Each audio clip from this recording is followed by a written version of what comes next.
আসসালামু আলাইকুম ওয়া রাহমাতুল্লাহি ওয়া বারাকাতুহু। প্রিয় ভিউয়ার্স, আশা করছি সকলে ভালো আছেন। গতকাল রংপুরের এক মাহফিলে আমির হামজা হুজুর অসুস্থ হয়েছে, তার জন্য সকলে দোয়া করবেন। যে এই যে আপনারা স্ক্রিনটিতে দেখতে পাচ্ছেন, দেখেন, কাউকে চিনতে পারছে না, কি বলছে নিজেও জানি। স্বাভাবিক না হলে তো তাফসীর করব কি দিয়ে। এই মাহফিলে যারা এসেছেন সবাইকে ধন্যবাদ জানাচ্ছি। আসলে রেস্টে থাকা দরকার, এইভাবে আমার শরীর আর পারছে না। জেলখানার ভেতরে ওরা 3টা বছর কি খাওয়িয়েছে আল্লাহ ভালো জানে, নাকি কোনো পয়জন, স্লো পয়জন দিয়ে দিত। দিন যত যাচ্ছে তত খারাপ হচ্ছে না।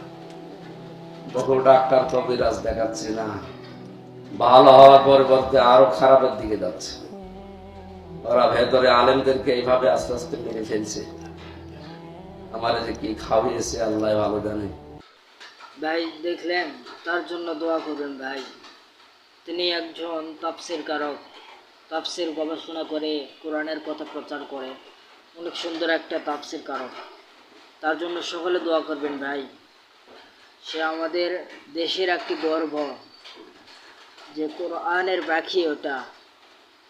একটা কোরআনের পাখিকে আমরা হারাইছি, দেলোয়ার সাইদি। এবার মুফতি আমির হামজাকে আমরা হারাইতে চাই না। সকলে তার জন্য দোয়া করবেন আল্লাহ তাআলার কাছে। আল্লাহ তাআলা তাকে সুস্থ রাখুক, আমিন। আসসালামু আলাইকুম ওয়া রাহমাতুল্লাহি ওয়া বারাকাতুহু।